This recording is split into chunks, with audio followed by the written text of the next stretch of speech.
Hello, everyone, and welcome to today's Volunteer West Virginia Wednesday. We're so happy to see you all and so many familiar faces.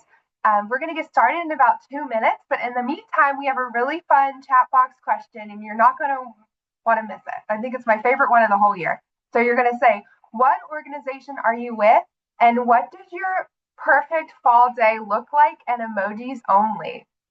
So I think it's an interesting challenge. So go ahead, introduce yourself, and show us what your perfect fall day would look like in emojis, and we'll get started in just 1 minute.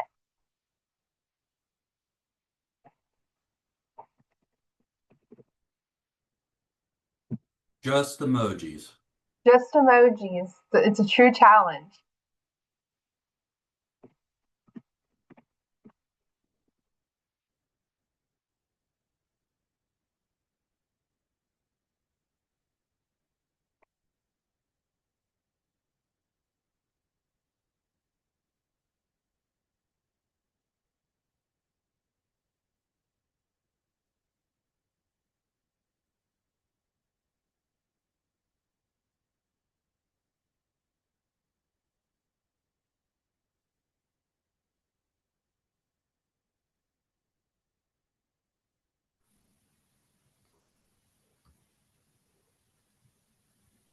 Oh, so we already have some good ones showing up. Vanessa would be watching football. Megan would be, I love it. Looks like enjoying fall leaves, a jack-o'-lantern, and a movie. It's actually harder than I thought. I'm trying to pick out my emojis here.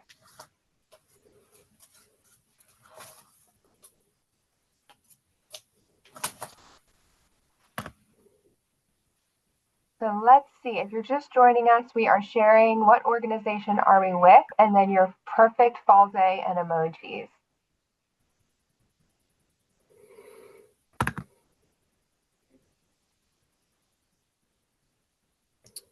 And I just had at it with mine.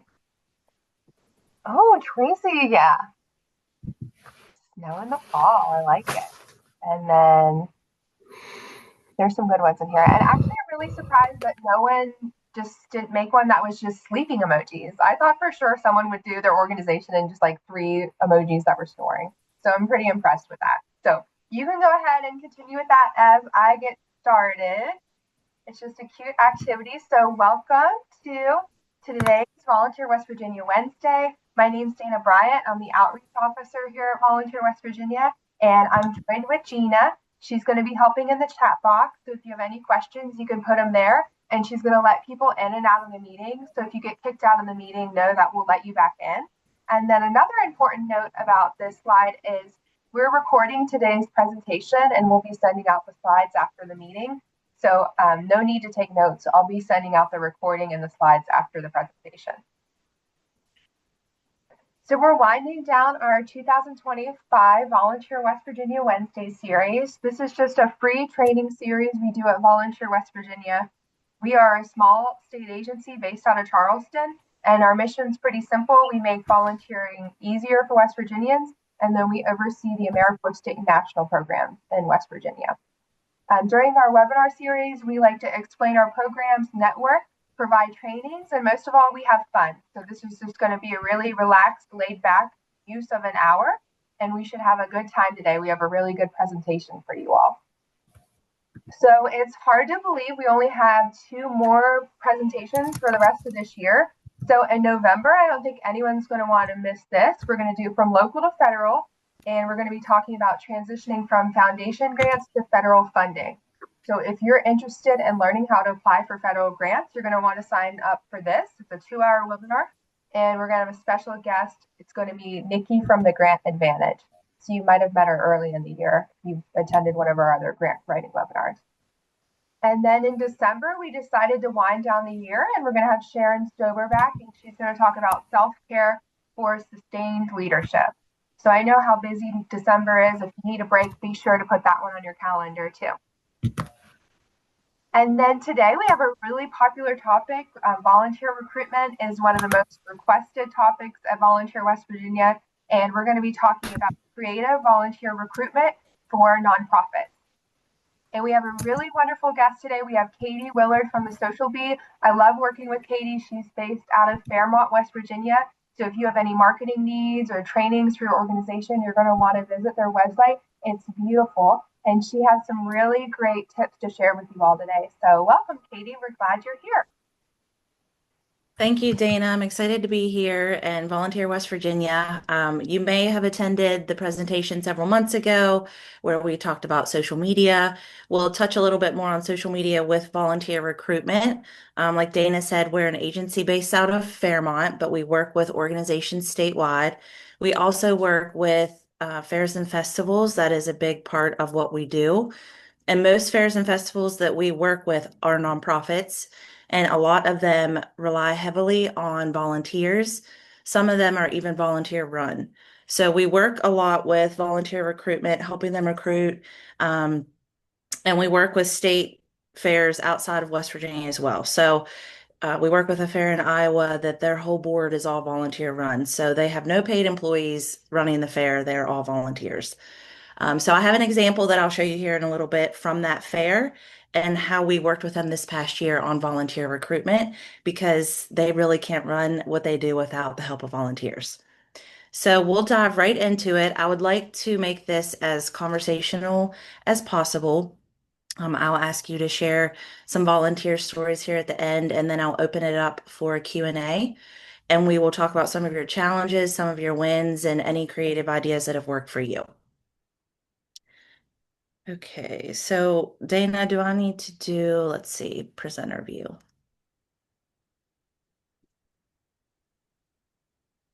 There you go. Looks good. Okay. Okay, so setting the scene. We know most of you are juggling limited time, you have very tight budgets, and you have an even tighter volunteer pool because a lot of organizations are looking for volunteers. You don't necessarily need more people, you just need to find the right people. So that's what we're going to focus on today. And really, how we do that and what we have seen success with is making sure people feel connected to your mission. So, really connecting people with the why behind your organization and what you do. When people feel like they are connected to the why, they are more committed to the work. So, the challenge, and I'm sure all of you face this, this is one of your biggest, some of your biggest pain points, the time constraints, the competing priorities, volunteer fatigue, lack of visibility. So, even just having the time to get the word out there that you are looking for volunteers. But let's look at recruitment not as a call for help, but an invitation to belong. So, really, there is a mindset shift when it comes to volunteer recruitment that we have helped organizations um, really change the way that they think about how to get volunteers. So, instead of just saying we need help, which is very transactional, because if you're on social media or if you're in your email inbox, you know, you're getting stuff like this all of the time. You're getting asked for help, you're getting asked for donations, things like that. So we want to take that narrative and change it more to you can make this possible. So that is more transformational. So instead of saying, you know, we need your help, it's with your help, you can feed 10 hungry families or something like that. You know, it's more of your time and effort is going into making this transformation possible. So, most volunteer recruitment focuses on tasks, not impact. We want to switch from that focus on a task to more of here's what you're doing to make your community better as a whole. So, one of the biggest things that we hear people don't have time. So, the number one barrier to volunteering is perceived time commitment. And again, this is the mindset shift is you're recruiting for moments, not roles. So instead of just saying, hey, we have a volunteer opportunity to sell tickets, it's more of telling them exactly what the moment is. So if it's 1 hour greeting guests or dropping off cookies for the staff lunch or recording a quick video about why you love volunteer and how this can help us recruit more volunteers. It's giving them more of the why behind the moments, not the role specifically, because, you know, someone's going to see, hey, we need you to sell tickets to this event or we need you to help fundraise. they're not really going to, that's not going to resonate with them as much as what you are doing is making a difference, or what you are doing is helping our staff be happy for 1 hour a day, or during lunch. It's really giving them the story behind what they are doing. So, some solutions for limited time offer micro volunteer opportunities. So, instead of an 8 hour day of someone volunteering, give them 1 hour. With that 1 hour, they get their foot in the door. They really see what you're about. They get to know you a little bit more. That doesn't seem as overwhelming as and daunting as a full day of volunteering or even a full morning. Allow flexible scheduling. So, we all have very busy schedules, whether we have kids or work commitments or family commitments. Sometimes it's hard to fit in our schedule a 9 to 10 volunteering opportunity, but maybe we could do 6 to 7. So giving them more opportunity to set the schedule, but just letting them know what the time commitment would be. You can use digital sign-up tools to help you with this, which we'll talk about here in a little bit as well. And then celebrate small contributions equally. So make sure you're recognizing your volunteers, showing gratitude for what they're doing, and not singling out anyone over the other, or any group outing over the other, making sure that they all feel seen and heard and appreciated. So, and we'll talk about this too at the end, but these are some tools that we have seen used that I've researched a little bit, but Sign Up Genius, Volunteer Local, Golden App, those are good for the scheduling. Canva, I'm sure you've all heard about this. We talk about it all the time when it comes to marketing, social media, but Canva can really help you design those volunteer posts, your flyers, your rack cards, any material that you need to hand out or even digitally send. You can use Canva to go along with your organization's brand to make it look very cohesive and professional. And then Google Forms and Jotform, those are good tools to collect interest, availability, and then follow up on any feedback that you want to receive from your volunteers, because that's super important as well. Um, you know, After you have a volunteer event, whether it's a big event or something small where they came to just volunteer for an hour, you should always send them a survey or a form to fill out to see how everything went. Did they feel it was organized? Because receiving that feedback can really help you build your volunteer program and know what's working and what's not, because you want people to keep coming back and you want them to spread the word to other people as well. Another thing that we hear is we don't know where to find volunteers. So you can't rely on word of mouth solely anymore. Visibility is everything.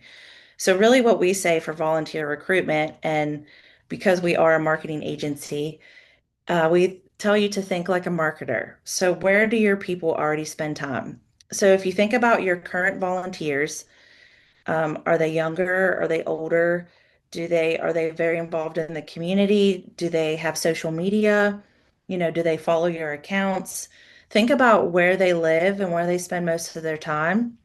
And then that'll help you drive your strategy on how to recruit them. So is it, 35 to 44-year-old women who maybe have kids and really want to give back and be involved in something bigger? And they live in Facebook groups because they're in your community and you're in there with them.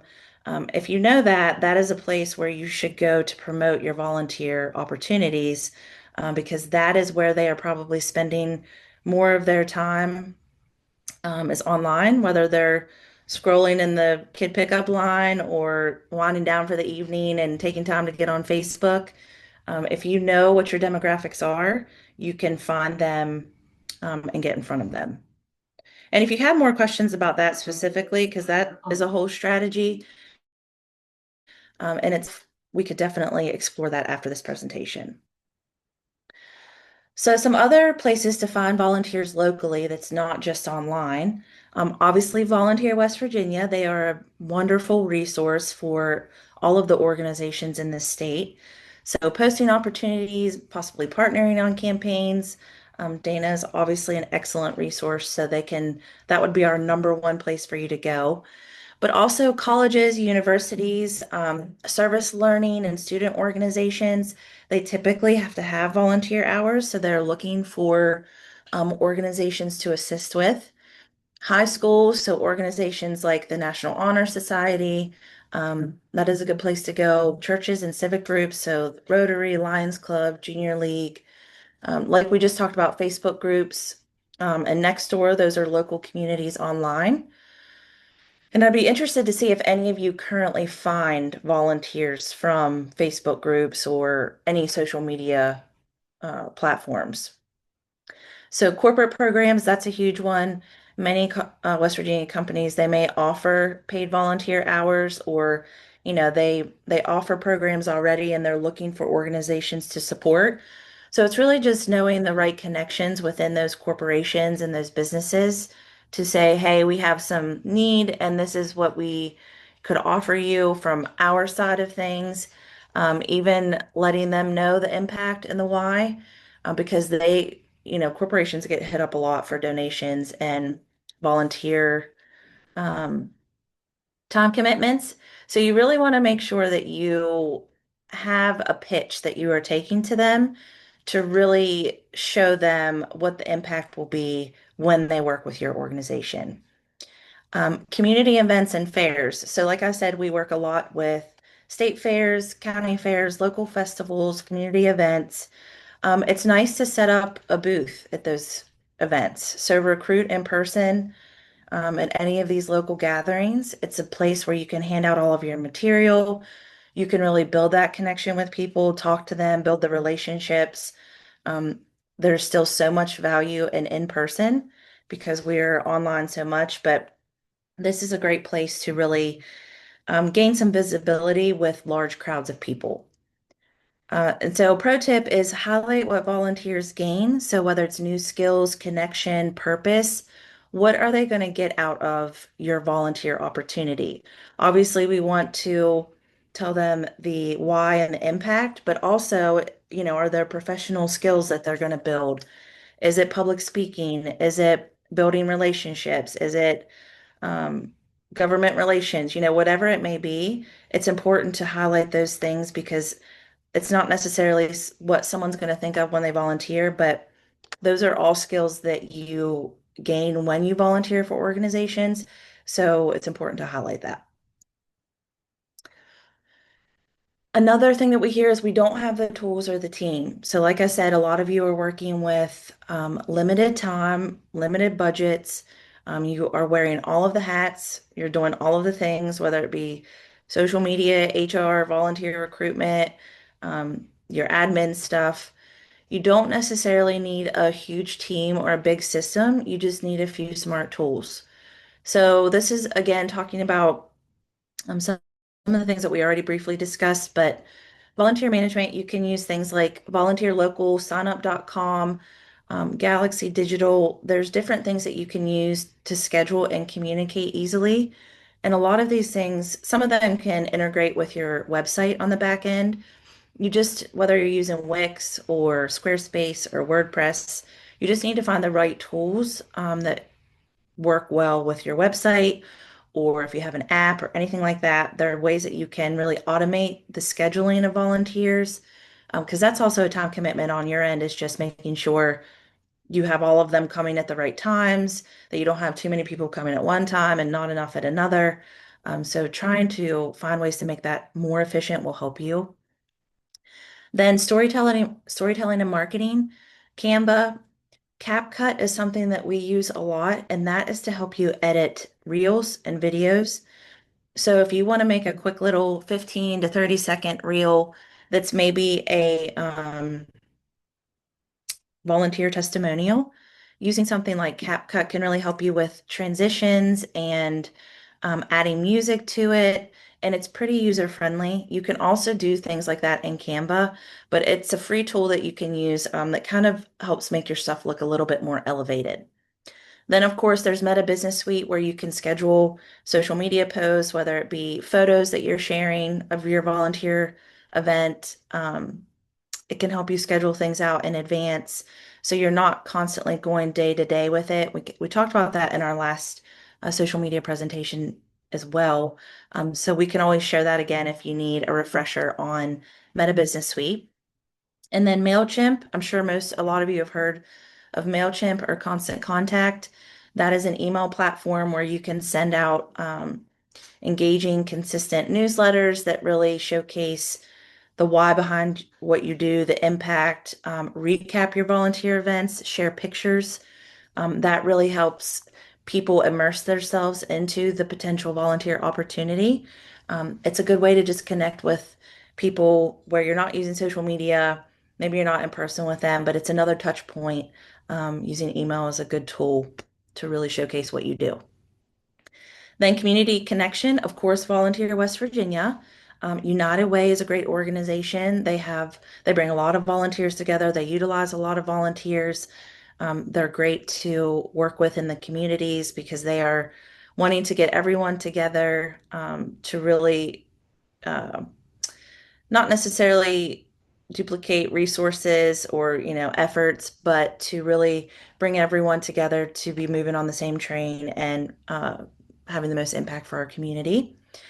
Serve.gov is also another place where you can share need and find volunteers. If you haven't heard of that, I suggest you check it out.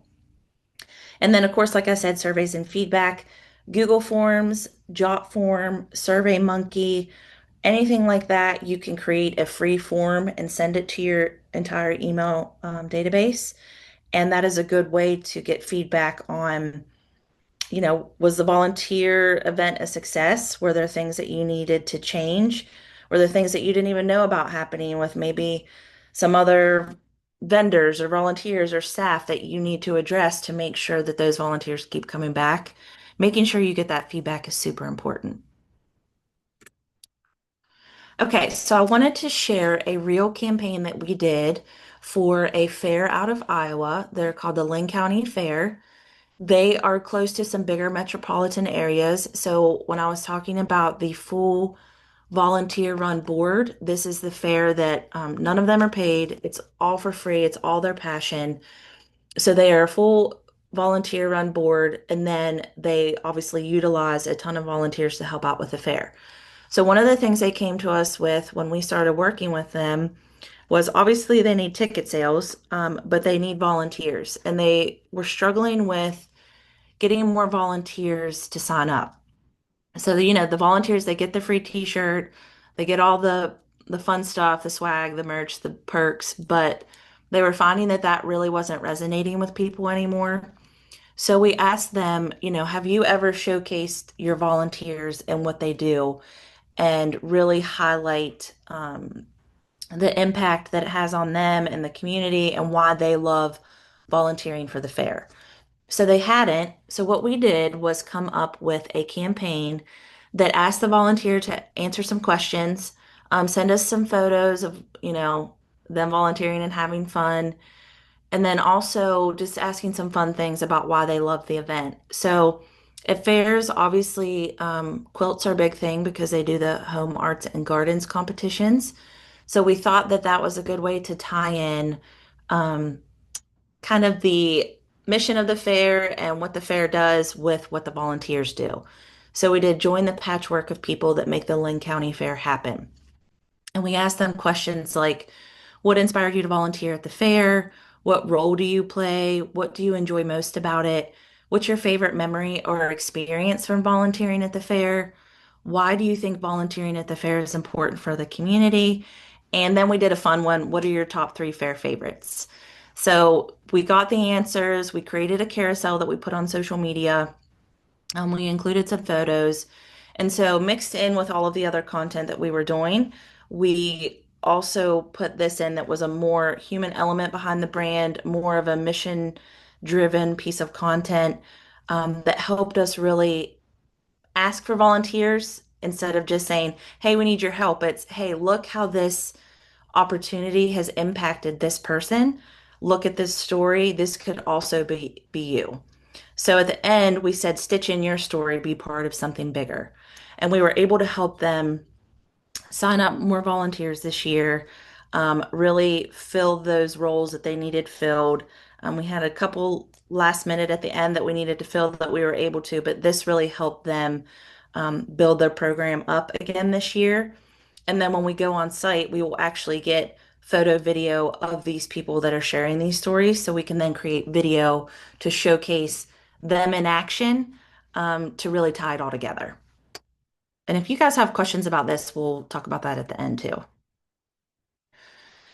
So the volunteer engagement pyramid, these are things that you can think of. So when you're trying to promote, whether it be through email or social media or even on your website, your volunteer page on your website, these are the things that we tell you to think about when it comes to your content. So it's those emotional micro moments, the joy of seeing a difference made. So what is the volunteer doing that's going to help make a difference with the organization or the community? The faces of your mission. So spotlight your volunteers and who they serve. Spotlight even your staff working with the volunteers working with the people that they're serving. That really helps people know, okay, these are the experiences I'm going to get to if I volunteer with this organization. We always say, no matter what industry, no matter what you're doing, behind the scenes is super popular. People want a glimpse behind the curtain, and it also brings a human element to your organization. So let people know what you're up to. Are you building new homes? Are you planning a new fundraising event? Are you building a new park for the community? Make sure you're showing the behind the scenes moments so people can really buy into what you're doing. And then information with personality. Do not be afraid to incorporate humor, um, with your FAQs, how to get involved, what to expect.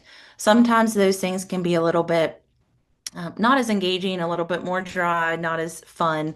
So finding ways to incorporate your personality with that information helps it get seen by more people because you want something that's a little eye-catching that's going to get attention, and then you hit people with the information that you really want them to know. Okay, so some quick wins that you can use this month. So I challenge you to do maybe one or two of these things in October. So film a 15-second why I volunteer video. So find one of your biggest advocates, a volunteer that you've had for a long time, someone that you know would be willing to do this. Give them maybe a question or two. Take your cell phone and film a video with them and just ask them, why do you volunteer? What do you love about our organization? What impact does it have in the community? And you can even use some of the questions from the campaign example that I shared a few slides ago. Go live during a volunteer day. So even if it's candid, if you have an event, are you handing out um, items to the community? Are you picking up trash at a park? Anything that you're doing, try to go live. So on Facebook, you can go live and just showcase what volunteers are doing. Obviously, if you're handing out meals or anything like that, you wouldn't want to put people in it that don't consent to being in the video. But, you could ask your volunteers, are you okay with us showcasing you and what you're doing today? And you can go live, have them introduce themselves, and have them invite others to come out. It doesn't have to be produced. Candid is actually more popular and does much better because, again, it's that human element. People don't love highly produced things. They really love authenticity and just feeling like they can be part of it too. Try to make yourself as relatable as possible. Spotlight a volunteer or partner weekly. So, again, like we did, showcase your volunteers, what they do. It helps show gratitude. It helps show that you really value what they do for your organization, and it makes them feel loved and seen and heard. And then make sure you post that behind the scenes content. So, whether it's a photo or a video, just thanking them, telling them, giving them a shout out saying we couldn't do this without you, that really goes a long way.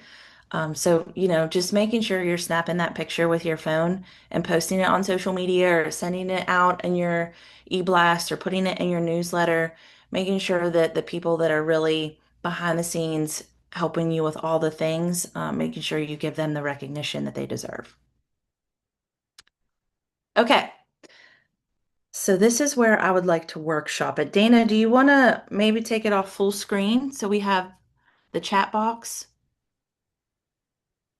I love that. Katie, maybe Or you you can can come click back. stop sharing your screen. There you go. and then Okay. it'll pull it down for us. Okay. Oh, wait, I got it. There you go. All right, perfect.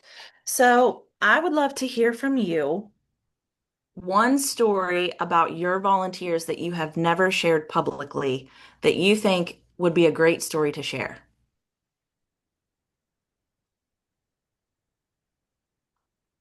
And Katie, do you want someone to put it in the chat box, or do you want them just to unmute themselves and share a story? I think Mm, unmute would be great. okay.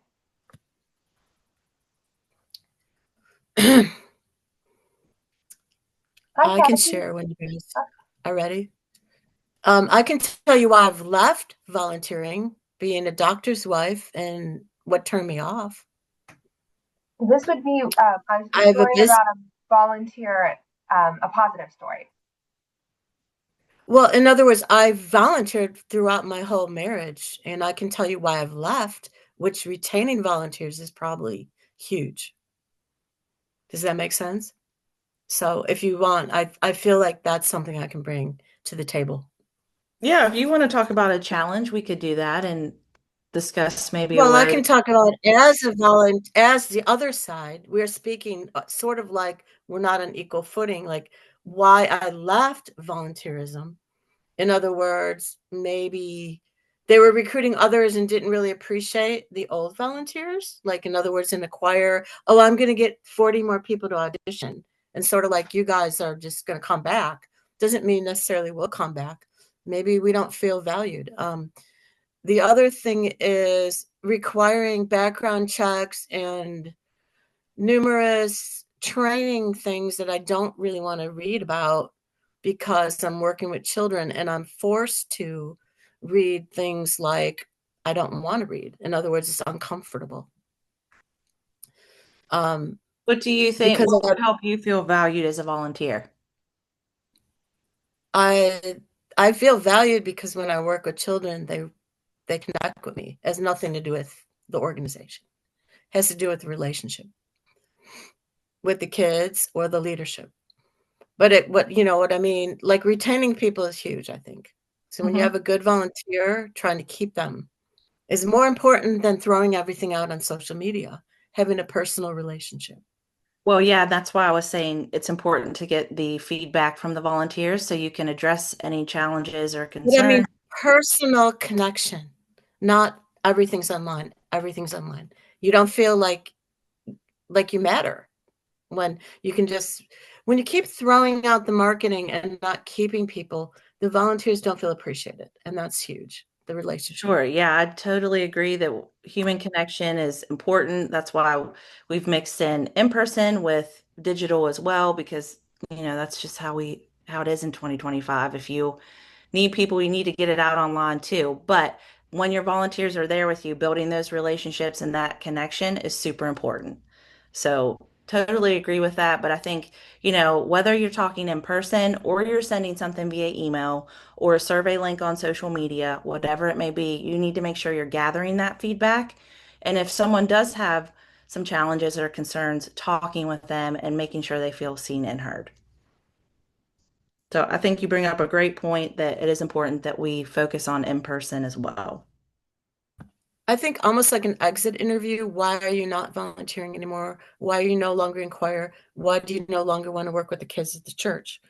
What happened? And it could be simply, I really don't want to do background checks anymore. I don't really want to, study about sexual predators. I'm tired of it. It bothers me. And then, okay, if it's required at a school, that's one thing when you're getting paid, but when you're volunteering, maybe you don't want to go through all that, or maybe you don't feel valued because they're so big on recruiting people that you almost feel like, okay, you're recruiting new people. What about your old people that have sang for you 10 years? How do you feel? Like, I'm not being negative. I'm just telling you why I've left, like why I don't have that loyalty anymore.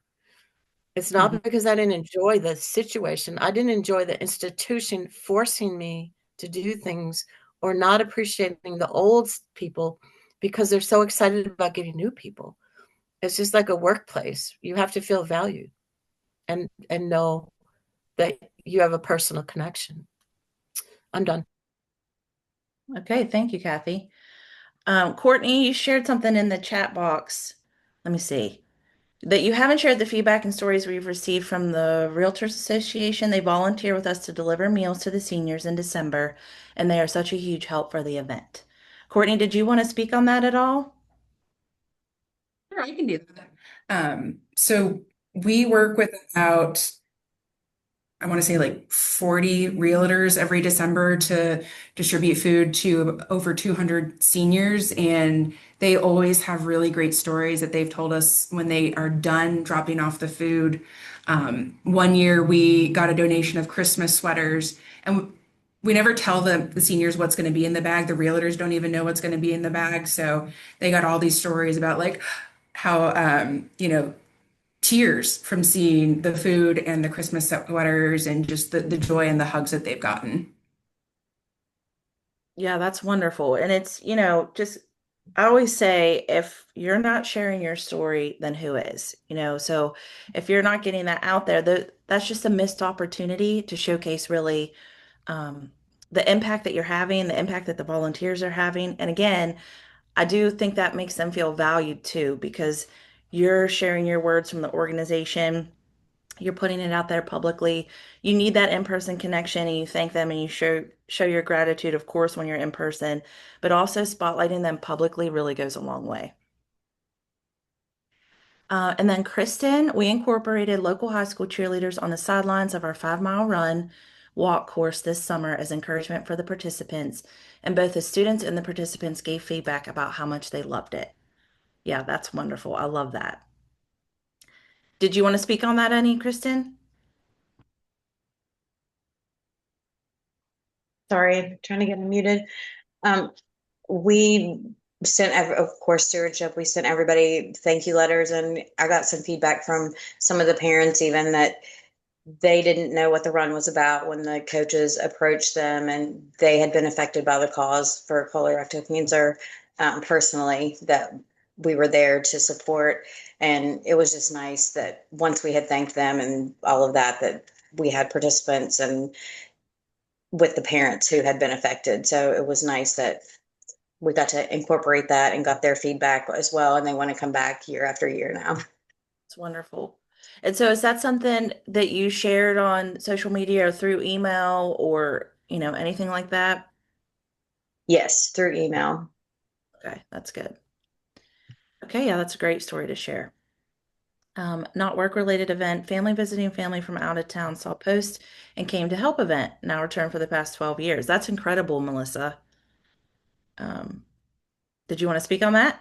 Sure. Our church for the past 30 years does a Thanksgiving meal project in Fayette County, serving over 3,500 hot meals on Thanksgiving Day. And this family from Ohio came to West Virginia to visit their family, and they decided to quit making their Thanksgiving dinner and come on down and help. So for the past 12 years, that's what they do. They come and visit family and have Thanksgiving and fellowship with a large group of people. And it's all because of that one post. And there are other stories like that too. Yeah. Yeah, that's incredible. I mean, that's a lot to give up your Thanksgiving meal to volunteer. And it just shows that the power of, putting something out there, the right person sees it, you found the right people, and that's an incredible impact. Okay, any other stories that you guys would like to share?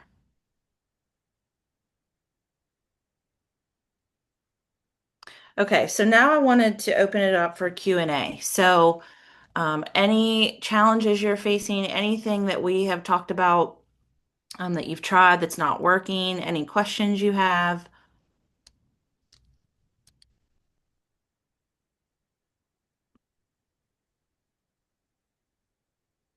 This is Melissa. I have a question. Okay. How do you reach those who are not social media? Yes, so that's where it's important to make sure you're getting out in the community. So whether you're setting up at a fair, a festival, any small event, all of these fall festivals and days are happening throughout our communities right now. But making sure that you get out there and you talk to people, that you have materials that you're handing out. You know, if you're not going the marketing digital social route, it's really all about, like Kathy said, that human connection. So making sure you're finding the places where they are. Are they at the Rotary meetings? Are they at your local chamber events? Where can you go to reach those people and really talk to them about what you do and what you have to offer? Melissa, are you doing any outreach in the community currently? Like going to any events or meetings? So I'm wearing about 13 different hats Sure. because I'm that volunteer. Um, yes and no. For my particular question for that is, um, locally, we do go to a lot of events, fairs and festivals, First Fridays, Mhm, different activities within our immediate community as well as the surrounding counties. mhm. But we're trying to weigh now the cost benefit ratio. Our volunteers that are helping and going to these events are getting worn out because it's the same 14 board members that volunteer to go stand at an event all day where we're not getting new members signed up as volunteers, and you may only get two or three people that stop by just to get your swag. Sure. What's that cost benefit ratio? Where do you draw the line? Yeah, and that's an excellent question. I don't know that I have, the magic answer for you. I do think, though, that that is where your social media, email marketing, that's where you really need to pull in the digital too, because, that one post, the right person saw it. So with consistent posting, consistent getting your story out there, really the impact and the why, more people are going to see that and you have more chance of reaching the right people. Whereas when you're going in person, it is a lot of time, money, resources. It's a big commitment. So that's why it helps to also do the digital side of things because it's way less money. It's free, other than, what you guys are doing. Um, it's not as much of a time commitment. You do have to put some work into it and some time, but not as much as driving to an event, standing there all day, talking to people. So it does make you more efficient. It's like I said, way more cost effective. And you can even look at your social media channels and see what your current demographic is. So you can see if your current demographic is 25 to 44 and they're online at 8 p.m. Um, and if that's the demographic that you're trying to reach for your volunteers, your new volunteers, it's really a good tool to see those insights to know where to reach them. So I think it's really has to be an integrated approach, and you really have to assess what your goals are, what your resources and time constraints are, and deciding what are the right channels, what are the right avenues for your recruitment efforts. It's not going to be the same for every single organization. You're going to have to tailor it to, what you have, what your capabilities are. Do you do much on social media right now for volunteer recruitment or any campaigns?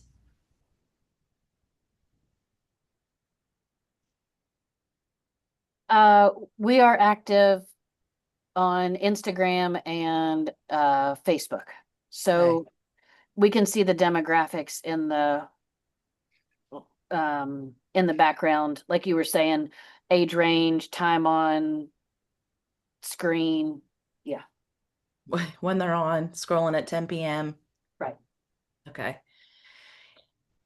Um, okay. So yeah, I think really just to wrap that up, making sure that, you're looking at what you're doing, you're assessing it, and I mean, it sounds like you're already doing that, but deciding, do we need to put some more effort into maybe building out a volunteer campaign for social media, where we can reach more people?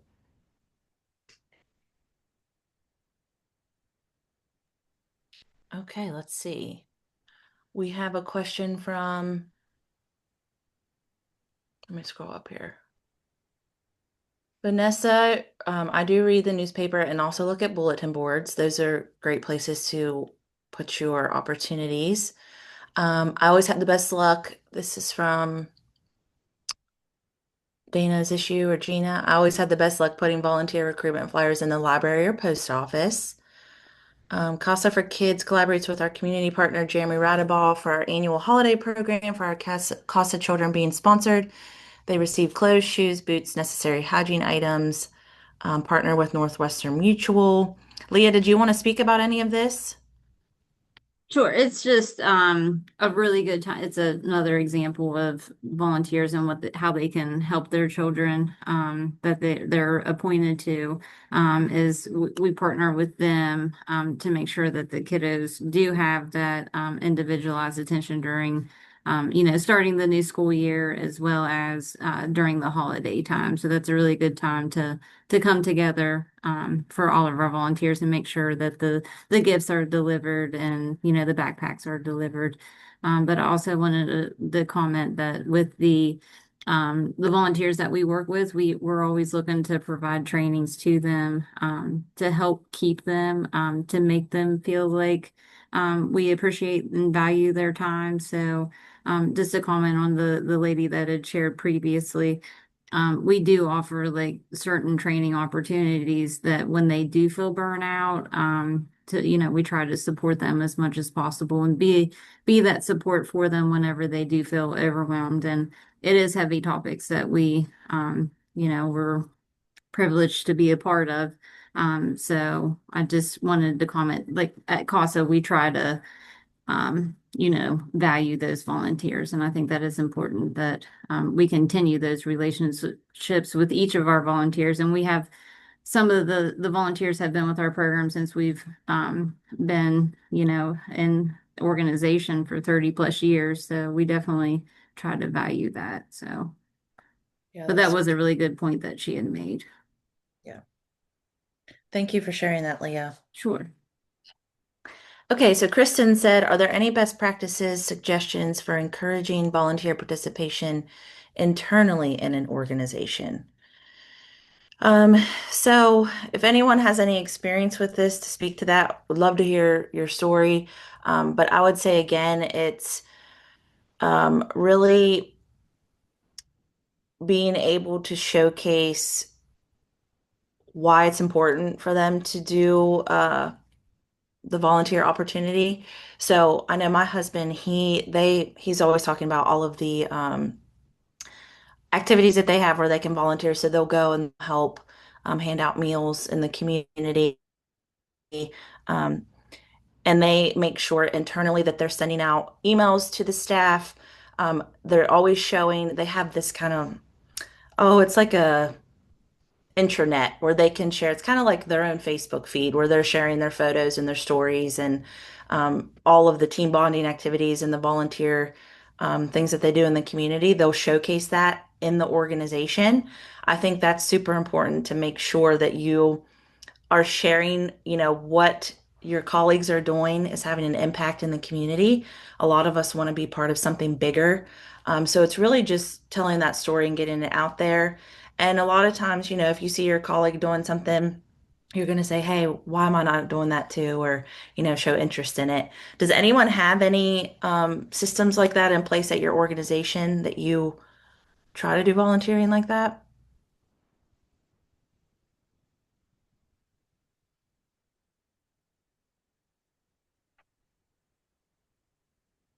Just briefly, so there are some public libraries in West Virginia that do offer some computer literacy classes.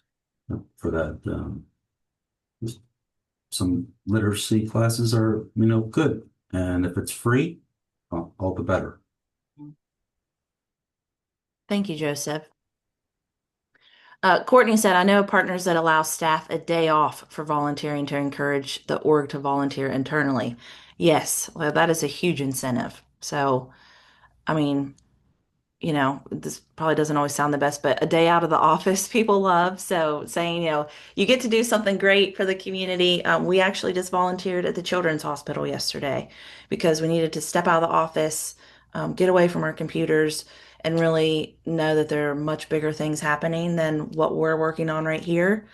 So even letting employees know that, like, hey, you get a day out, but you're also going to feel really good making an impact. Okay, any other questions or thoughts that you'd like to share?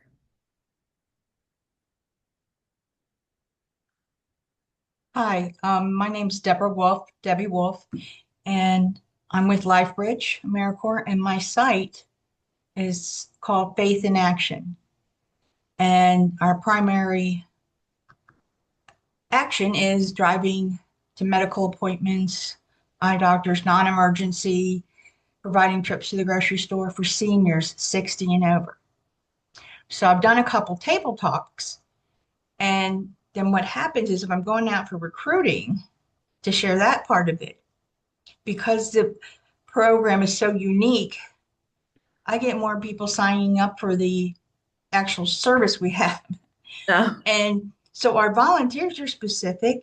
They have to be available Monday through Friday, some Saturdays for the grocery shopping, but the doctor's appointments, they have to be able to be off or not working. So we have a lot of seniors who have become volunteers to help the seniors.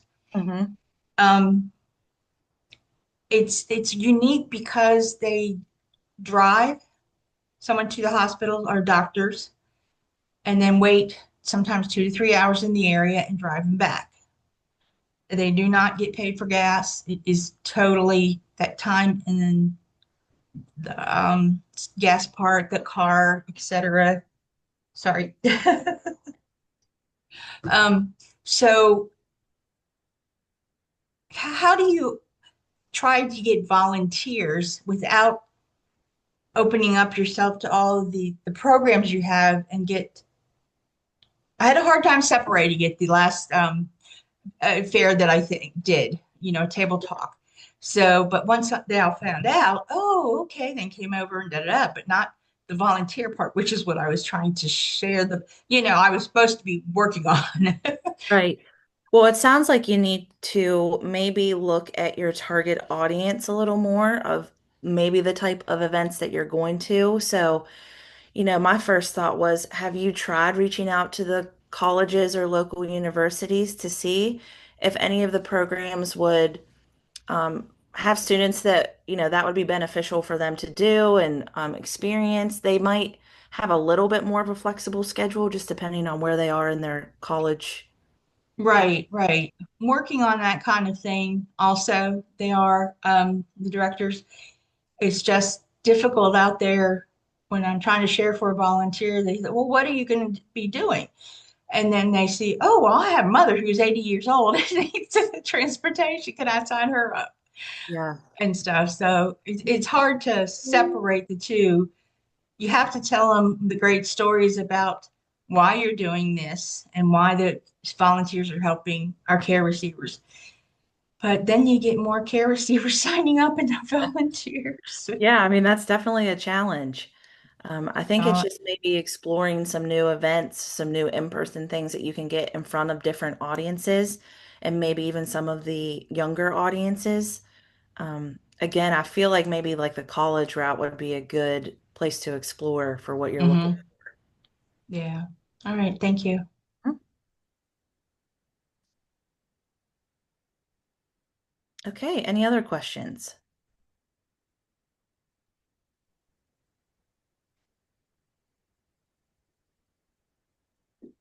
Okay, Dana, do you have anything else that you'd like to add? Nope, I think that's it. Thank you all for being so open today and sharing all your stories and thoughts. I thought we had great engagement. And Katie, you had so many tangible tips. So I hope you all at least walk away with one good idea from this webinar that you're going to apply to your volunteer program. And we're really grateful for your time. And it was a wonderful presentation, Katie. Thank you. Okay, thank you. Well, we'll see you all next month. Thank you for all your hard work making our state better. And let's see, someone just asked if you can get a copy of Katie's presentation, and I'll send that out after I get off Zoom today. I'll send you a copy of the presentation and the recording. So thank you all so much for being so open and honest and for the great presentation. And we'll see you all next month. Okay, thank you. Take care. Bye.